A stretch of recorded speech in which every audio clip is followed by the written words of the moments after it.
იანვრამდე საქართველოში ცივი და ნალექიანი ამინდი შენარჩუნდება, ასეთია სინოპტიკოსების პროგნოზი. თბილისში დღის ბოლოს შესაძლოა მცირე თოვლ-ჭყაპი. 1 იანვრის დღის მეორე ნახევრიდან 2 იანვრამდე კი თოვლია მოსალოდნელი. რაც შეეხება დასავლეთ საქართველოს, ნალექი იქნება უმეტესად თოვლის სახით. ჰაერის ტემპერატურა ღამით -2 დღისით +4 გრადუსი დაფიქსირდება, თოვლი და ქარბუქია მოსალოდნელი აღმოსავლეთ საქართველოს მთიან რაიონებში. ჰაერის ტემპერატურა ღამით იქნება -10, -12 დღისით კი -2 გრადუსი.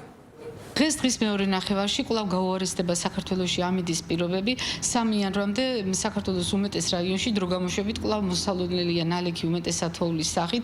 ზოგადად შესაძლებელია ძლიერიც აღინიშნოს, შესაძლოა ასევე ქარის გაძლიერება, მთიან და მაღალმთიან რაიონებში ქარბუქი და ნისლი.